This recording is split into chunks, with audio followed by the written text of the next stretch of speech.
Howdy, y'all. Welcome back. Thank you for being here.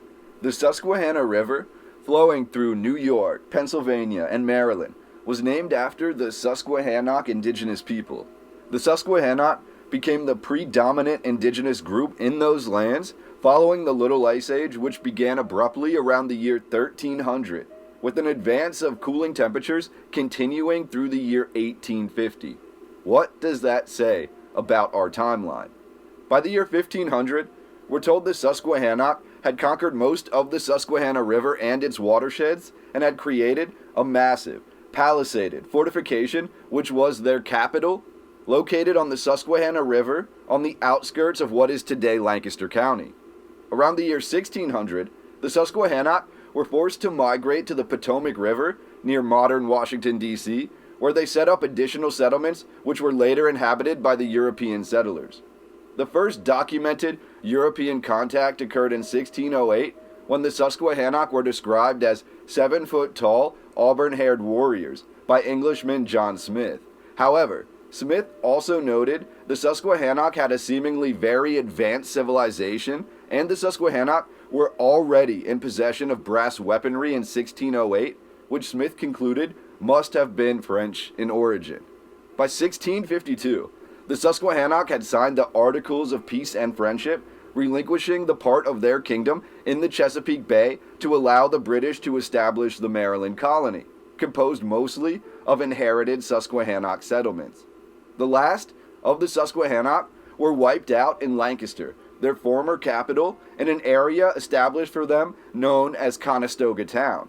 Conestoga was a synonym for Susquehannock, and things like the Conestoga wagon, the Lancaster or Conestoga rifle, now called a Kentucky rifle, and the cigar, also known as a Conestoga, are all inventions from the Conestoga town. In 1763, the Paxton Boys, a treacherous English mob, laid siege to the Conestoga town. We're told the last of the proud Susquehannock were lost. Today, I'd like to show you photographs from the Turkey Hill Path, the Enola low-grade railway, and the Safe Harbor Dam, all built precariously along the shores of the Susquehanna River in Pennsylvania. Why is this relevant? In all estimates, this was likely the location of at least part of the ancient Susquehannock capital city, with these paths and locations being the residue of what existed here centuries ago. The overall stretch between all of these ancient monuments, now linked by hiking trails, is roughly 29 miles, and I, along with the lovely Katie, made the descent through these old world-style relics to bring you some glimpses into what these locations look like today.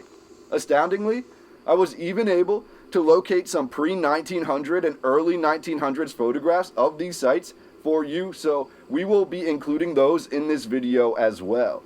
This was an epic journey, and my first time ever seeing the Safe Harbor Dam in person. But what truly captured my inquiry were the cliffs alongside the Susquehanna River. Essentially, we're looking at 100-foot tall cliffs along this stretch of the river, and as you can see from the photographs, the Susquehanna River currently is a rather peaceful, rather shallow river, comparatively speaking to other larger rivers, and the Susquehanna is actually the longest river in all of America that does not allow commercial watercraft. I believe the current Turkey Hill factory, which can be identified by the two massive windmills that sit on top of the land, this is now protected land. In my opinion, this was the location of the Susquehannock fortified city. So that is why I chose to go here and explore this firsthand and see what I could capture for you photographically. This information is more readily available in the local historical societies. However, that is just another version of the mainstream narrative, that version of his story. But none of these locations, from the Enola low-grade railway trail to the Turkey Hill Trail, even have a proper Wikipedia page. When we do look at the information about Safe Harbor and the Safe Harbor Dam, I found this piece of information regarding the ancient community, and I quote, "The general location was an early staging area for the Native American tribes traversing the Susquehanna River from the settlements surrounding Conestoga and present-day Manor Township." The harbor is an inlet where the Conestoga River from the rest of Lancaster County joins with the Susquehanna River proper, and it was known for its plentiful bounty of fish and wildlife that sustained the Conestoga Indigenous Americans for centuries." End quote. If you know about the Susquehannock and their mysterious Conestoga Town, then the second of their elusive capitals in Lancaster was built at the conflux of the Susquehanna and Conestoga rivers, both of these rivers being named for the Susquehannock people. Safe Harbor and the epic dam that we will look at later in today's video could be the exact location of one of the most ancient and hidden pieces of American indigenous history. George Bush was said to have visited Safe Harbor Dam in May of 2001, but I wonder if he was fully aware of the history of the landscape that he was standing on.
The Safe Harbor Dam is the final Depression-era public electrification dam constructed from 1930 through 1931.